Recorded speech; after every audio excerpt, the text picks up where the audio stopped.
Hey everyone, and welcome back to my studio. I just felt like doing a little hangout, so I'm working on this commission, or I just started working on it. It's in acrylic, and for some reason, my video is flipped, so that might just weird you guys out a little bit, but that's how it is. So basically, on my Etsy, I have listings of my old paintings, and I'm offering to do them as commission if someone likes it but wants one that's sort of unique and original.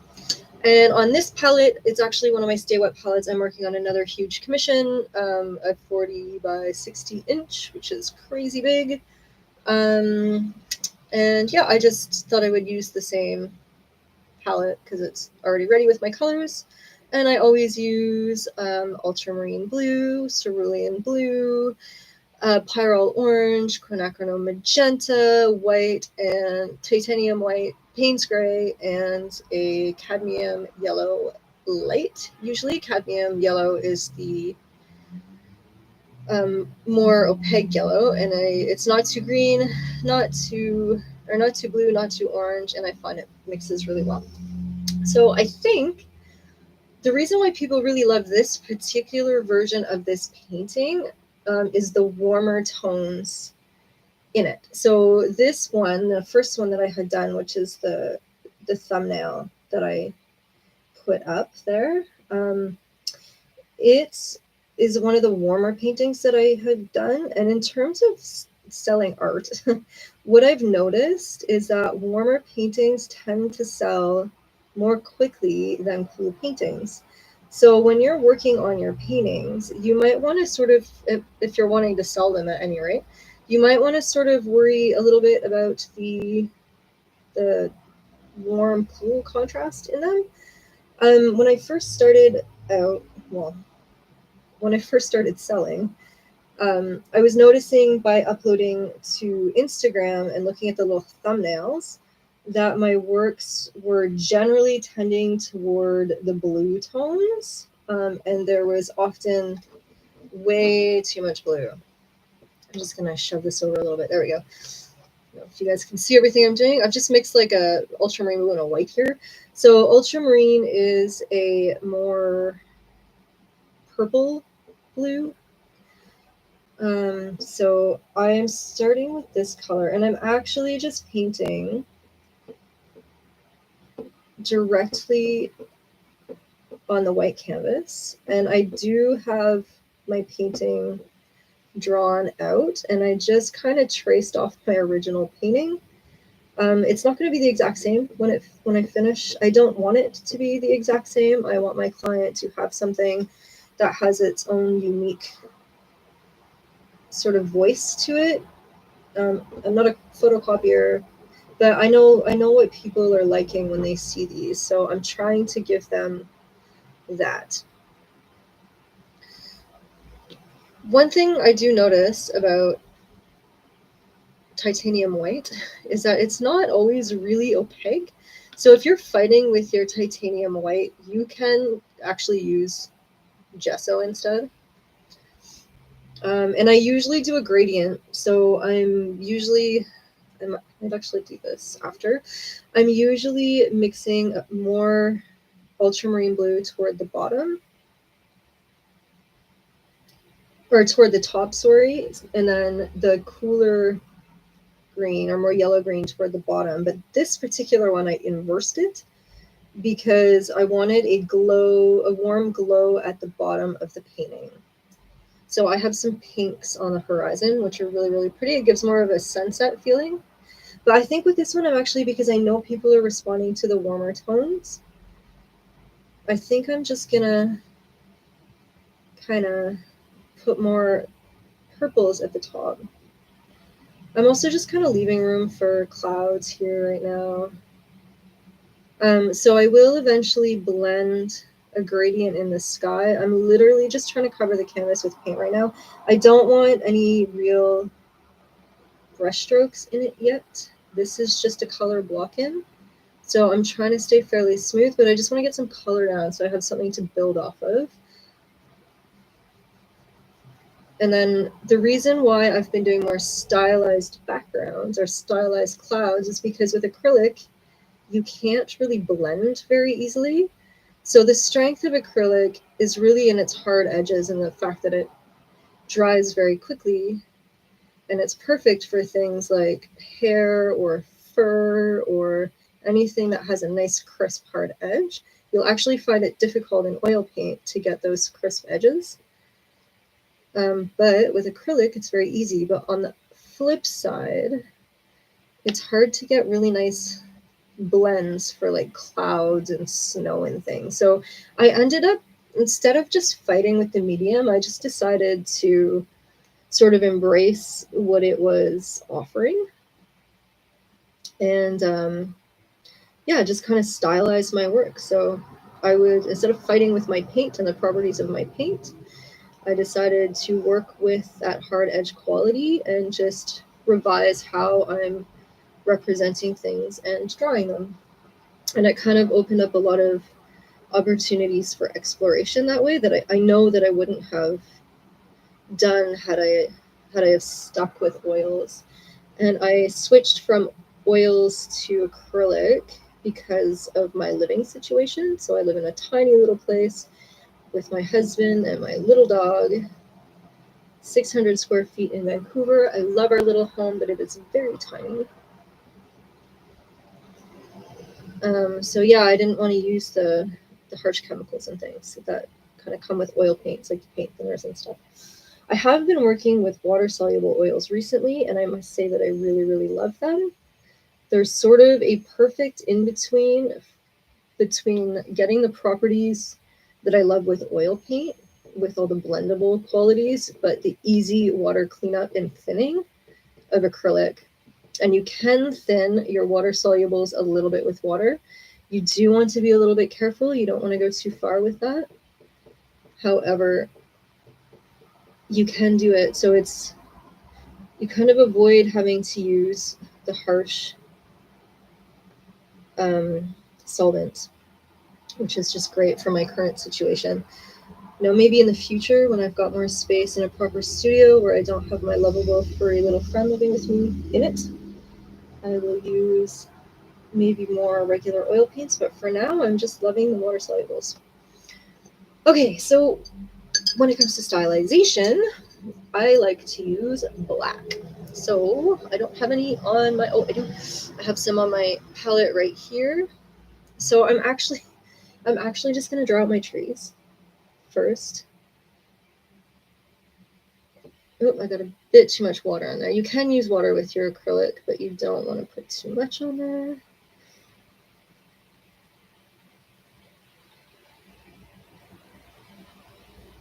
I like these little detailer brushes for this purpose. It's like a rigger. It's kind of like a really thin, long brush. And I like it because I can get really interesting dynamic lines out of it. So I kind of placed my trees sort of similarly to my last painting. But like I said, I'm not trying to make a carbon copy exactly. I just want to give the client what I know they're loving in this piece. And I'm pretty sure it's the warm palette and the stylization and the dancing water and just the way everything kind of came together. So they're not going to be saying that they really loved one particular branch and I didn't do that branch exactly. As long as it's pretty close, they are going to love this.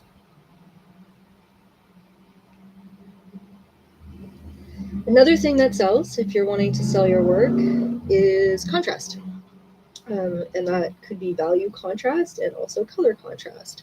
So as I mentioned, when I was first starting to journey into selling my works a little bit more, and I was posting them on Instagram, I was noticing that they were coming out cool. And that's partly just because personally I love cool colors. My eye gravitates toward cool colors.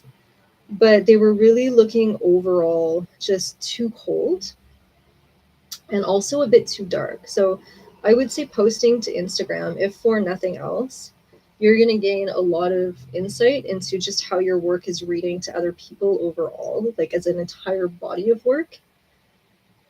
And so I realized that while I can enjoy my cool colors, I really need to be balancing out those cools with really nice pops of warms within those. So I started really trying to push not only my value contrast with basically my lighting and my contrast between black and white in my paintings, if I looked at it in grayscale, but also in terms of my warm cool balance. So I can still have some really lovely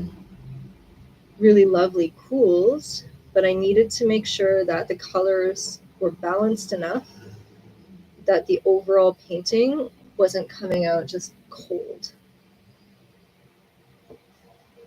And I'm really just kind of making these leaves up as I go along, to be honest with you. I've painted them like this so many times that I don't really need to look at any kind of reference. I had looked at references quite a bit when I was first starting these. I kind of actually obsessed over a whole bunch of trees in the Muskoka region or Georgian Bay region of Canada. There's all these like really cool windswept trees that really inspired the group of seven. And yeah, so I just like looked at so many references and kind of more than anything focused on their shapes, their big shapes, like their silhouettes and outlines. And then so I drew a whole bunch. I like to draw on my iPad. I have Procreate on my iPad, and I find there's the calligraphy brush. It's like a hard edge brush that, sorry, just a sec. It's a hard edge brush that is very pressure sensitive, and I find it's really easy for me to stylize my work. And this was another thing that was kind of fun because that particular brush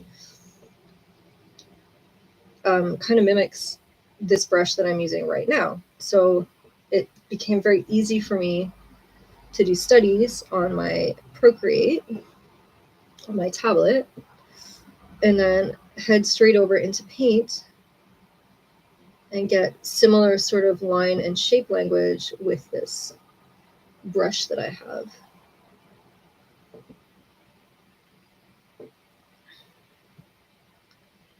So in terms of sales, I have been selling these on my Etsy and also in some local little shops and restaurants and things.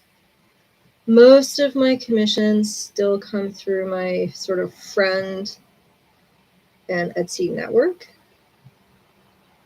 I don't think that that necessarily means that at this point in my art business journey, I don't think it means that I'm failing in any way.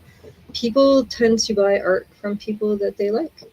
So, you know, I have a relationship with those people already and they like what I'm doing. And that's good enough for me. So I'll obviously keep trying to network and meet amazing people, which is always one of my funnest things anyways. But yeah, that's where my work is coming from. This one came through Etsy.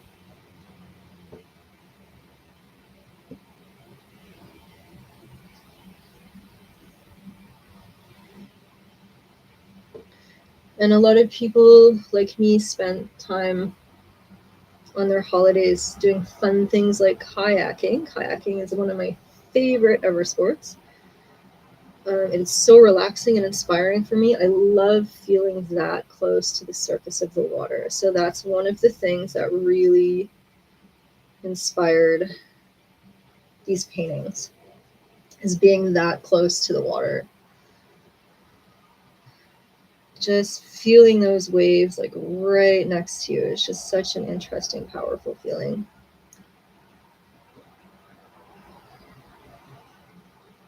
All right, so a lot of the trees in the background here, I'm just gonna leave for now. I just wanted to get sort of the main ones in here. And I just will say that as much as possible, I try not to give them the same shape and height.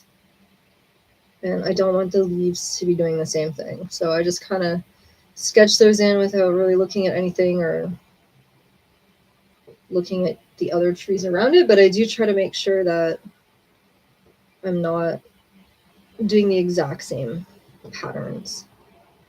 I'm going to overlap that after. And then some of these trees, like I'm going to bring this down a little bit. Some of these I want to be more in the foreground.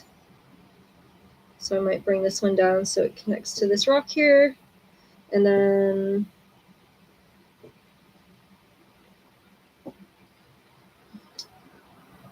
that one can stay up there, I guess.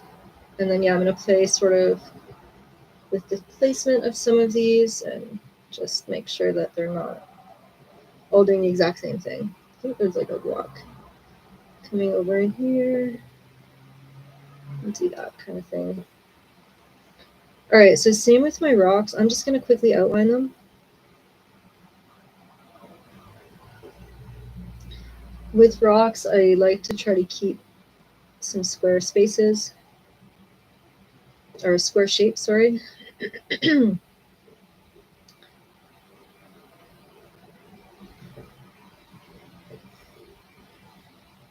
This big one down in here.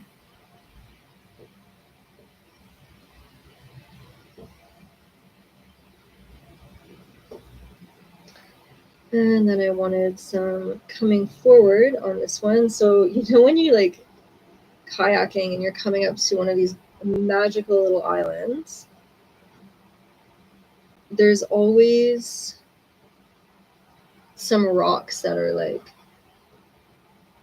kind of coming forward that you just want to jump on. Like you just feel like you could just scramble up these little rocks that are a little bit lower and just kind of poking out of the surface. I wanted to make sure I had a bunch of those in there.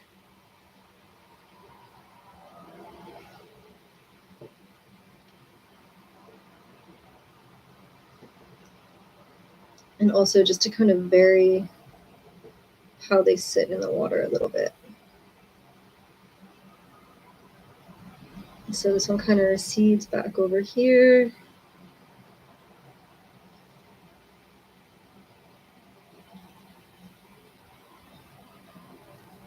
And then I've got a bit of like a little mound.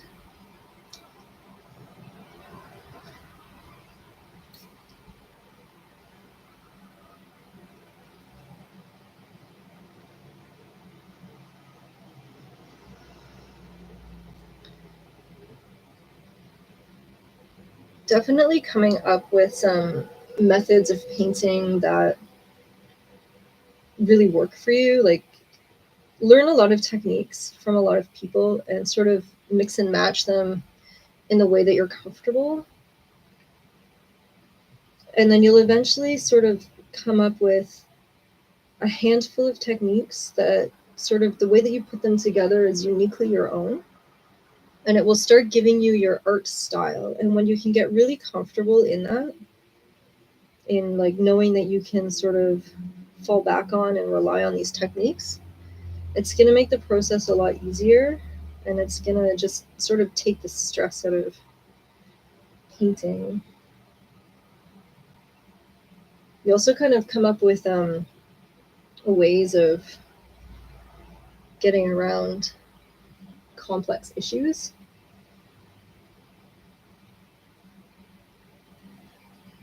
All right, I'm actually just going to stop here for now. For these, I think that's enough info. Just like that. It's so weird that it's reversed. I'm not actually left-handed. I look totally left-handed right now. It's super weird. I'll have to figure that out for next time. Okay, so background. What happens in the background? If we're thinking about our art rules, things that recede become. So yellow and reds drop out. So I'm actually going to mix like a purple, but they also become less saturated. So I just took ultramarine blue and some quinacridone magenta here and some white. Oh, they also get lighter in the background, so the contrast sort of comes together. So your difference between light and dark gets more narrow. Your saturation diminishes. Add some black just to sort of. knock this back a little tiny bit, not too much. Your saturation diminishes, your yellows and reds drop out. So usually like distant mountains will become sort of a purpley blue color, even though maybe the color is supposed to be green on, let's say, these trees. Add a little bit more blue in there, but it should be darker than the sky. So what might happen here, and this won't be the first time that I do this, I'm going to lay in a color that I think is going to be somewhat appropriate for these background trees. But I may find when I keep painting and adding more of the color in that I don't actually like this color that I made. So it just kind of gives me some place to go. I'm actually going to switch now to a flat brush. At this stage, what I'm doing is just trying to get my color blocking in.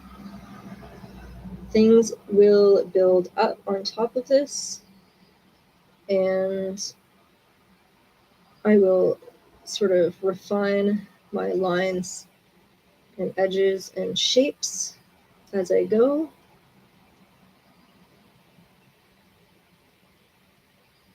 So one thing that I forgot to do on this one that I actually did on the original one was to start on a red, fully red background.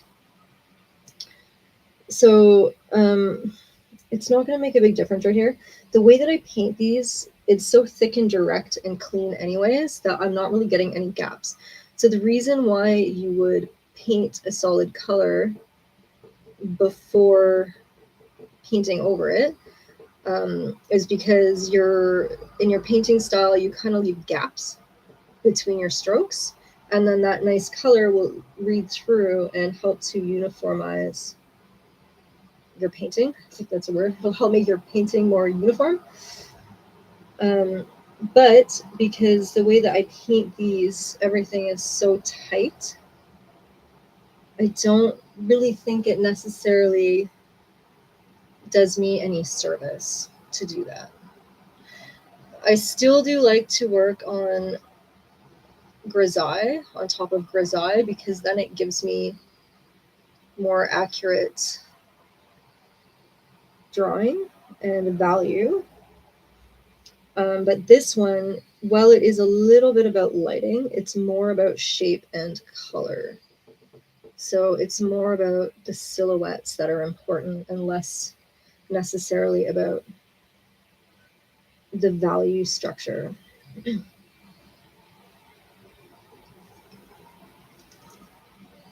So I think that this is going to be too purple, but we'll come back to it. It's really not lost. It'll just add some color underneath that I can work with later. I think I'm going to go and add just a little bit of white on top of the sky here.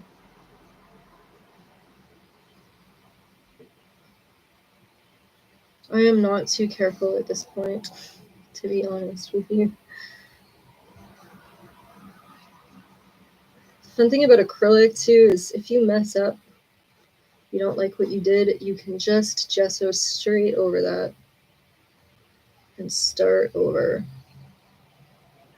And I have done that on some fairly involved technical parts of paintings before, and I didn't mess anything up. One thing I will say, there's a couple of things I will say about these stay wets. I love them. They saved my life. I have saved so much money because if they keep my paints wet and not drying out on my palette, they reduce my stress because I don't feel like I have to pour out only as much paint as I'm going to use in that sitting if I have to go somewhere. But they do get kind of moldy and stinky smelling, and I'm not sure it's incredibly healthy.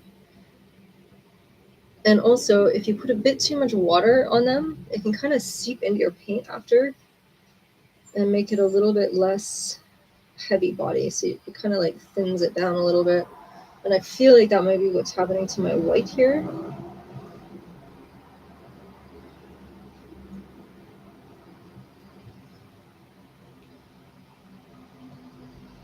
And I just don't want these ridges.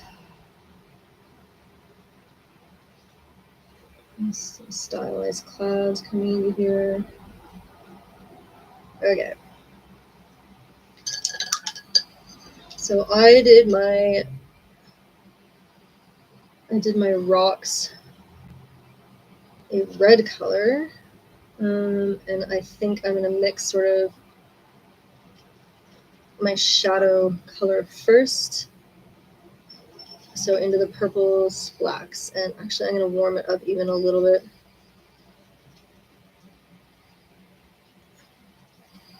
It's one reason why I split my palette the way that I did now, with a warm red, a very warm red and a very cool red, and a very warm blue and a very cool blue. Because I wanted to make sure when I was painting that I was getting those fabulous color contrasts and not making paintings that were just too cool overall. Just gonna drop in a few little shadows on here.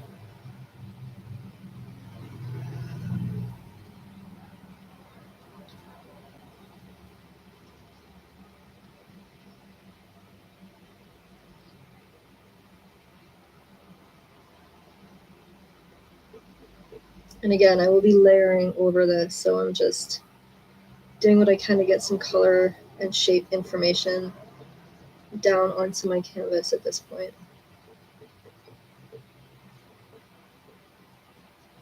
If you guys have questions, please ask away. I don't know if anyone is out there right now. I'm sure you're all at work. This is my job now.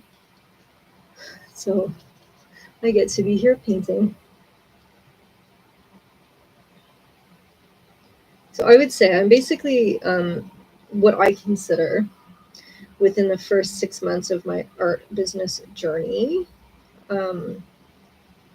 So, well, okay, I'm going to rephrase this.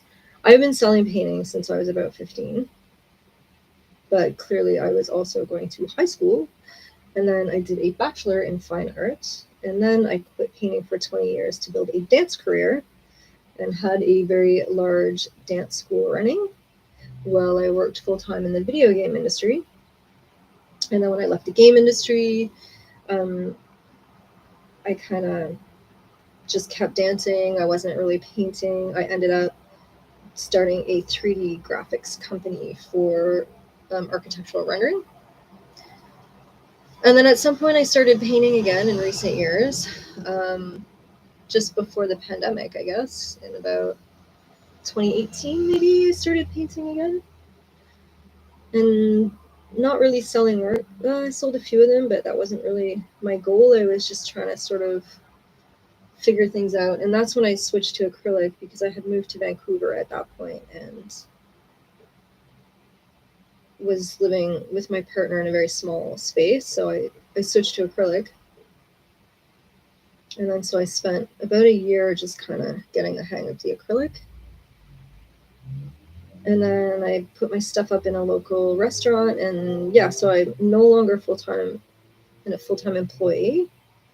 I still do 3D architectural rendering, though, on the side. And I am doing this now and working part-time 2 days a week in an art store. So far, my sales have been all right in this first 6 months. It's quite scary, honestly, opening or starting a full-time art business, especially with all of these messages about being a starving artist and it being impossible to make a living as an artist. And now we're also facing all of this sort of talk and threat of AI art, and that is definitely going to change the landscape. There's definitely legal issues that are going to have to be dealt with. That I think, I don't know if you guys were around when like Napster was around, when basically all music sort of shifted over to the MP3 format. Then all of a sudden there was this massive sort of online theft, basically, of music, and it was just easy for someone to just download and share and do whatever they wanted with MP3s. And so the legislation on that took a couple years. And then finally, as you know now, there's all the streaming services and artists are supposed to be getting royalties and things. So I think eventually stuff's going to happen and it's going to kind of catch up. I think we're going through some growing pains right now. I've kind of been like dabbling or looking around at the AI art stuff just to kind of understand what's going on with all of this. And to be honest, like the few prompts that I've done to sort of understand the tools make me feel like it's a bit of a glorified Google search.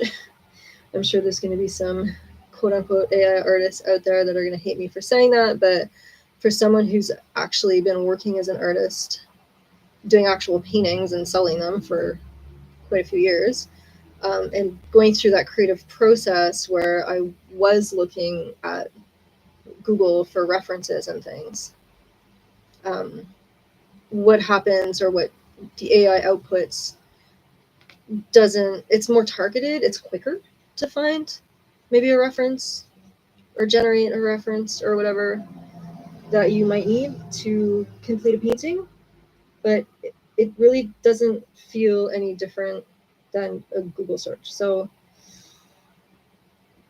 like for me, it wouldn't sort of respond to or satisfy any real creative drive that I have. Um, there's no way that I would ever stop painting just because I could generate an image. Um, Definitely, I find that I've been using AI text more and more, like ChatGPT stuff, for like writing text, for helping me come up with text for my classes and things, for my email marketing. It's just, like helping me just edit that stuff. I'll usually just write in what I want to say and then ask ChatGPT to sort of reword it for me, because like writing is not really my forte and I don't really want to spend my time doing that when I could be spending it painting. So there's definitely a lot of cool uses of the tools for sure. Okay, the colors are really different in my camera than what's going on. It's not brown, it's legit like hot red and orange. And I don't know why it does that. Let me see if I can. Oops, I have my thing overhead. I'm gonna try to turn this light off maybe. That's one thing that I've noticed. Okay, it doesn't even prove it. That's one thing that I've noticed with filming these classes, and I haven't figured out a solution. The colors don't come across on webcams at all. So I'm going to be looking for better camera situations to help capture the colors better. But in the photo that I uploaded for the sort of thumbnail, that's closer in color to what I'm actually creating at the moment. So right now I'm not being too careful. As you can see, I'm just trying to get some information down, and that's not too bad. So the next part, I will keep working on this sky a little bit. I'm going to take my handy little flat brush, like another one. This one's better, it's smaller. I need some new ones, so I tend to use my brushes until they're done. They've sort of been frustrating me recently. I keep complaining and doing nothing about it. But I don't know if you can see the little bristles start fraying at the ends, and I don't get that nice tip. This was one of the Noble brushes. I really like this brand for brushes for acrylic. They last a really long time, and they do for a really long time hold a very nice point. So I'm going to add like a touch of orange. Really nice and warm. So the pyrrole orange and white. And I'm just going to go in here.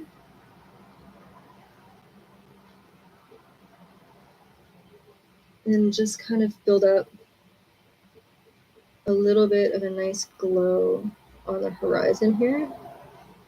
As I said, I'm pretty sure what my clients are reacting to on this particular version of these paintings is the color. And I mean, one of the reasons why I think that is because that's what they tell me.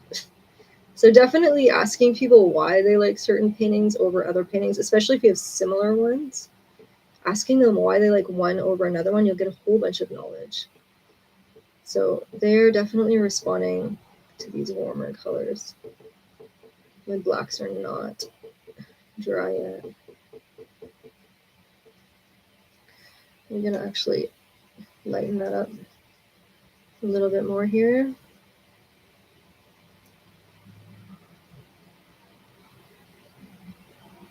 So one thing that's really fun is color movement too. So if I want to do a gradient, I can move through this sort of orange color and then move through a magenta.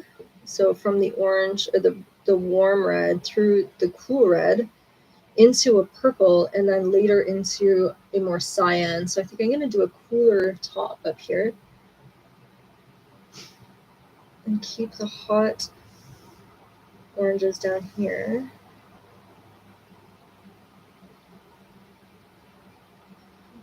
Paint in through here. I always come back and clean up my edges on the top layers, so I'm not really all that worried about all of this right now. I do want a little bit of a glow in through here.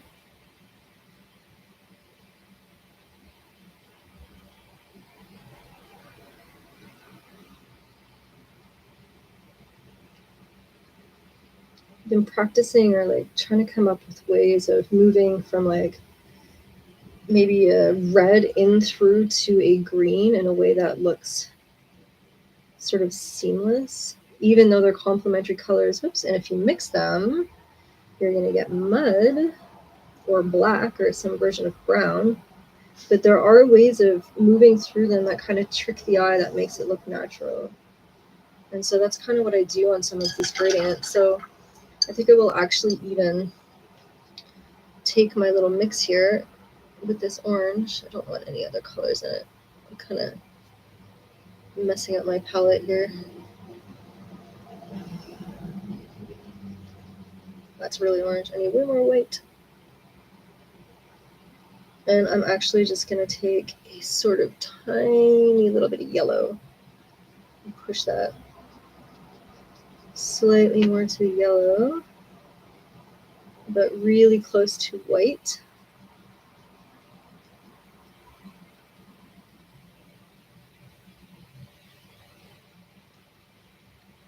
And keep the values close there so that transition is nice and seamless. And just do a little bit of a even warmer glow just down here.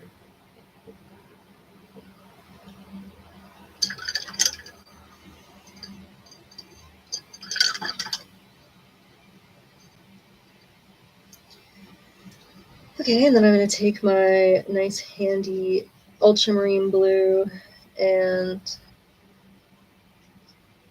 white mix. I'm going to mix some of that orange white mix in there, and I'm just going to lay this in here.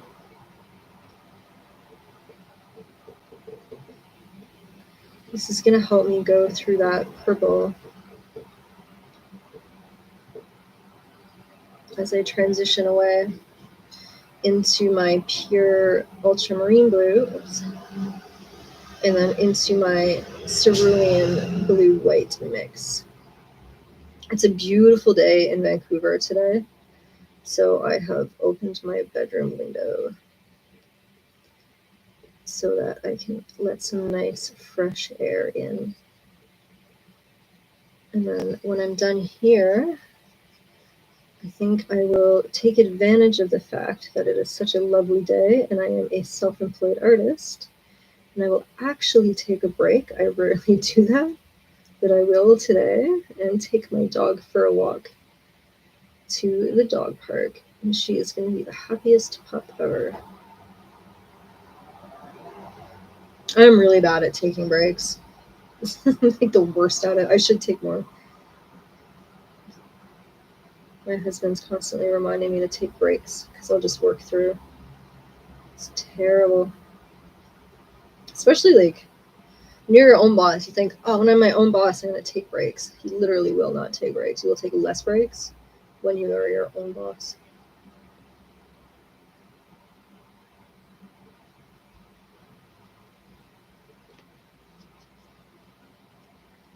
So as I mentioned, I will be throwing some trees back up in here to fill out those gaps, but I don't need to worry about that quite right now. Oops. And those are still wet, surprisingly.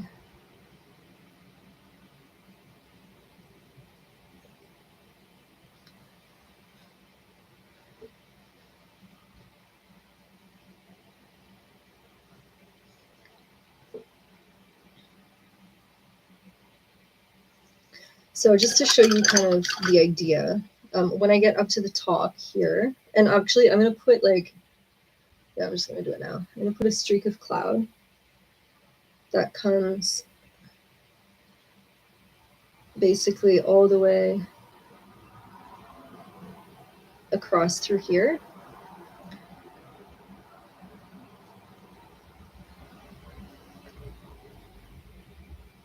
And why? Because I don't want to have to blend really big spaces. So as I mentioned, I like to stylize in acrylic, and it's partly with the sky especially to help me break it into little sections so that I don't need to do my gradient across a whole thing. I can actually do it just on like a small area. It's kind of a really handy workaround. And as I said, I think it's really great that I switched to acrylic and kind of decided to deal with the medium in this way because it did open up a lot of room for additional creativity.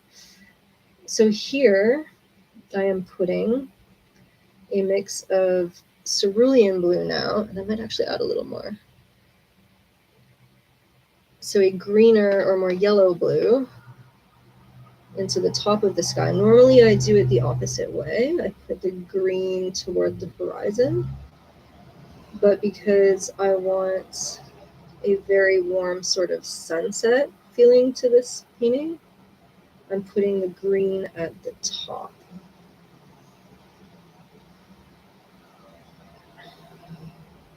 So this way, across my painting, I'm going to get a really nice gradient from like a yellow orange all the way through magenta and then purple blue into a green blue. And it adds a lot of really nice dynamic color and a really nice glow.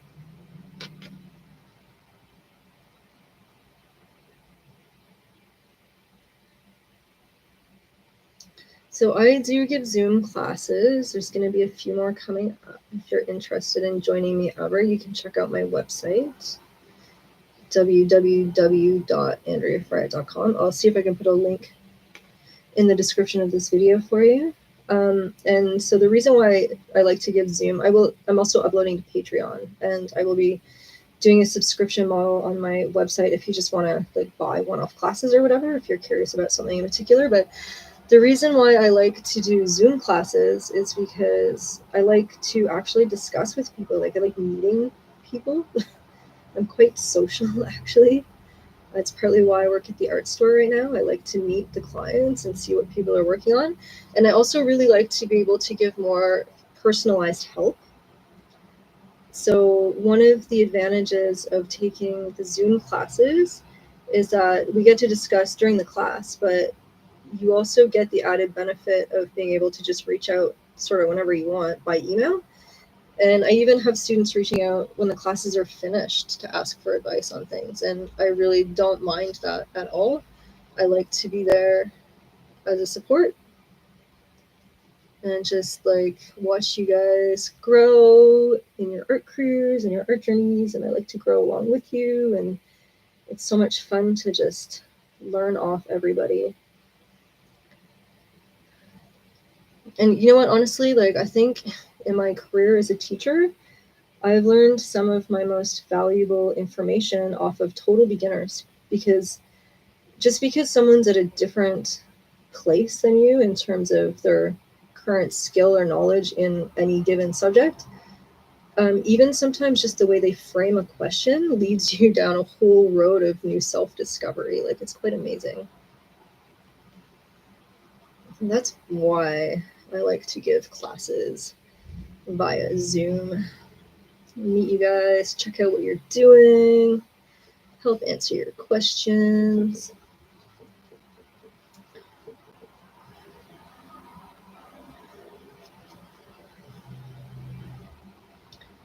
All right, well, I do feel like the camera picks up my blues a little bit more than my reds. I wonder if I switched the color of the lighting.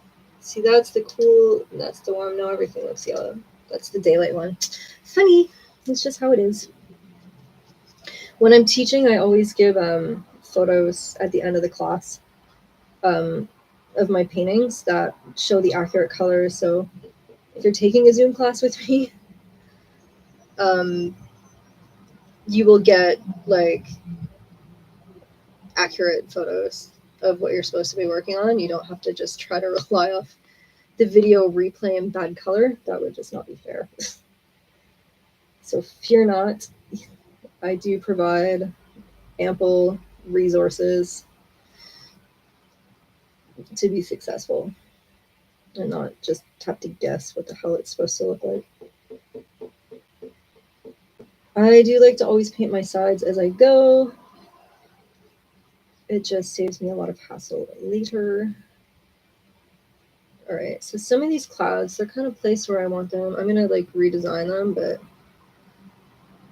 I knew some of them I wanted kind of where I put them, so it's not too bad for the sky. I think I will just fill in a little bit more here.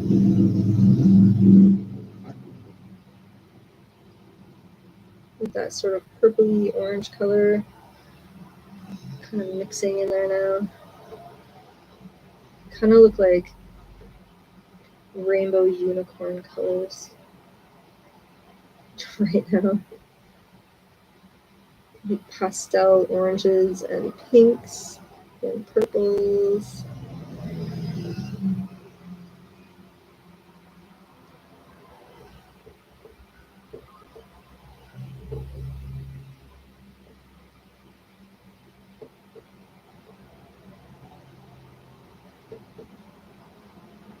All right, and then when I start doing my water, I'm going to start bringing these colors. I need a bit more white. These colors that I've mixed for the sky here, I'm going to bring these down. And so they wrap around the painting. So I'm just going to add a few of those in here for now. I'm also, for the waves, trying to imagine sort of the direction that they're going. And I want like a light side and then a dark side. So, because the waves kind of reflect what's going on around them. So in my mind, the sky, as it comes up here, it gets darker as it comes overhead. And I have it getting more yellow blue, let's say. And the horizon, I've got the warmer colors. So any wave would like, let me see, how can I explain this? So if I have this thing, I've got this little picture frame thing.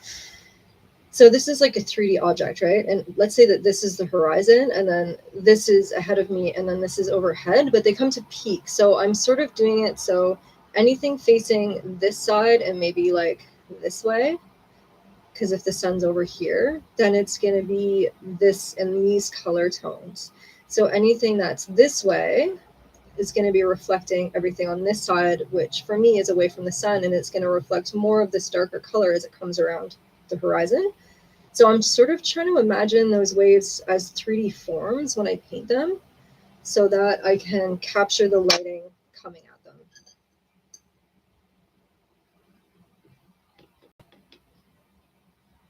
And that's partly, so anything that's going to be sort of a movement like this way is going to be these colors. And anything that's a movement this way is going to be the more sky colors, and they'll be darker also. So let's say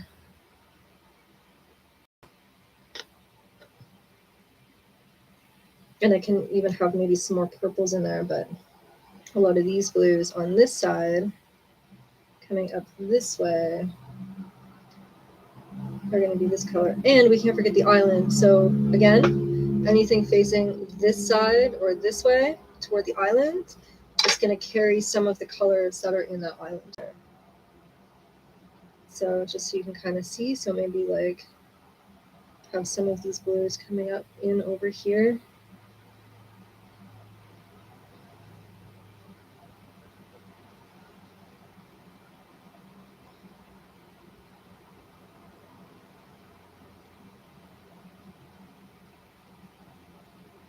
So I think you can get the idea here.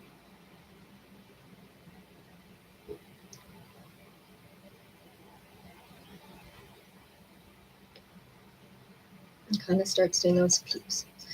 So I think I'm going to take a break. It's been a little bit of a painting session. I usually take a little coffee break and just chill out for a few minutes. Every hour, hour and a half or so, just because I kind of need the brain break. Yeah, but thanks for joining in. If you're interested to see how paintings like this end up being finished from start to finish, I do have another video that I can link to. I have some classes that I can link to on how to paint really crazy waves and capture lighting and these stylized trees, and it's already on Patreon ready to go, so you guys can sign up for that. And it's essentially the same idea, it's just a different color palette and mood, but it's very similar. So yeah, thanks for joining, and I hope to get to share another moment in the studio with you soon. Bye guys.